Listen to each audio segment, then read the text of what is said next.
Maybe Stephen Lawson has. You're too young to remember Styx, my friend. I am, but I appreciate it, and you learn a new song every day, right? Exactly. Now you know on the Mark Aram Show. Styx had a song called Desert Moon. Stephen, always great to see you. Join us every Wednesday at this time. A lot of big political news here in Georgia, and I mentioned in the tease President Trump coming to Rome to plant his stamp of approval and endorsement in the 14th race to replace Marjorie Taylor Greene. Yeah, he'll be scheduled to be in Rome tomorrow. Highly touted visit, highly anticipated. I would say, obviously, Mark, we've talked about on your show that race to replace Marjorie Taylor Greene in Northwest Georgia in the 14th Congressional District is a crowded field of Republicans. I think there were, at last count, about 14. The president has endorsed a candidate named Clay Fuller in that race. And so the field has winnowed down. A couple people have dropped out. A couple people have endorsed Clay Fuller. A couple people have endorsed another candidate. So it's going to be really interesting to see how that race shakes out. Again, you've got the special election, and then they've got to run for the full term with that primary being in May, and then the general election in November. The president's also, from our reporting, or from some reporting, going to be talking about his economic agenda as well. There was a meeting yesterday. Oh, yeah, the Susie Wiles meeting. Yes, yeah, with Susie Wiles and James Blair, Tony Fabrizio, some of the president's inner circle and cabinet secretaries, talking to them about the importance of getting out into these key congressional districts, these key battleground states across the country, and delivering the president's economic message. That's going to be very interesting to see how that plays out. This could be the first of many visits that the president makes to the Peach State. And I'm curious to see with the State of the Union not too far away what the president's message is to the nation regarding the economy, et cetera, but obviously touting accomplishments in his first year of his second term. And I'm not going to question the president's political acumen, right? Far be it from me. The dude came down the elevator and escalator in 2015 and has really not had any political missteps since. He's just, he's Teflon Don. So I'm not, but the 14th to me is a safe Republican district. And I get that he wants to endorse Clay Fuller. But does he need to come down now to Rome, Georgia, to do that? Can't he wait until closer to the runoff? Again, I'm not questioning him, but it seems like it's superfluous. Like you made the endorsement. That's good enough for most of the 14th. Yeah, it's a really good question. I think there's some people wondering, hey, is there more to this visit than meets the eye, right? You could interpret the visit in a number of ways. They could obviously be seeing Georgia as the battleground state that you and I and your listeners know that it is. Knowing that we've got a U.S. Senate race here, knowing that we've got a lot of down ballot races, including this 14th congressional district, and realizing that it's an important state to shore up some political support. They could be looking at some polling and saying, hey, maybe the preferred candidate, Clay Fuller, it's a little bit of a question mark whether he's going to win. So maybe shoring up support for that. There's also a number of questions, I think, about what he may talk about tomorrow. We obviously have this major shakeup in the governor's race. Is he coming to potentially also to shore up some support for Burt Jones, his endorsed candidate? Is he maybe coming to make an announcement about these U.S. Senate candidates, these Republicans that are running in a primary? Lots of interesting storylines, and I think a lot of people are going to be latched onto what the president says. That makes more says. sense then. If it wasn't just to come down and endorse Mr. Fuller in the fourth, like you could just do a Truth Social post, man. You don't have to come to, but that makes more sense if there are broader issues the president wants to address. Do we know where and when he's going to be speaking? Has that been announced yet? We don't know. We don't have any specifics. We just know that it's going to be in Rome. I don't know that it's going to be a large rally. I think it's going to be more economic messaging focused. So probably a round table, maybe a diner visit, something like that is probably where he's going to be. We don't have all of the details yet on that. All right. I'm sure Shelley Winter will be in Rome trying to see where the president has that diner visit. He famously did that here when President Trump came to Atlanta. Political analyst Stephen Lawson joining us live in studio.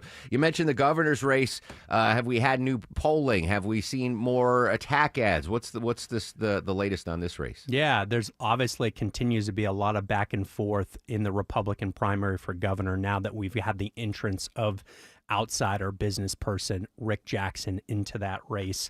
He has continued his campaign advertising blitz, spending about $4 million a week. But we also have Burt Jones coming back and going back up on television on offense, touting his endorsement from President Donald Trump. There have been some attack ads that have leaked out into the ether with Burt Jones hitting Rick Jackson on his former support for Jeb Bush and some of those folks. Okay. And then you have Rick Jackson hitting back at Burt Jones, calling him lazy. So lots of arrows already flying. We talked about it. There was another poll that came out yesterday that, again, showed Rick Jackson in the lead already in this race at 22%.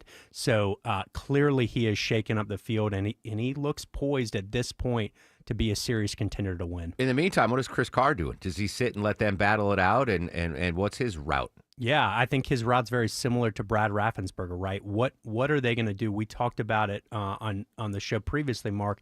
Their decisions become all that more critical given the lack of resources and the disparity that they have between these two front-runner candidates at this point. What do? They've got to shake up the race somehow, but they also may just benefit from trying to sneak up the middle a little bit and staying under the radar, hoping that Burt Jones and Rick Jackson will beat each other up.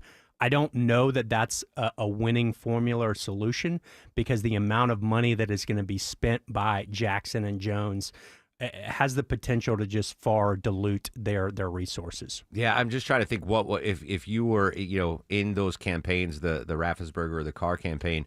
I mean, you want the Carrs and the Jacksons, or excuse me, the Joneses and the Jacksons to spend money on each other, attack each other, bring out negatives on both. But what do you do in the Carr or Raffensperger campaign to stay in the conversation? Do you go above the fray and say, listen, while they're fighting, we're worried about governance and we're worried about the economy.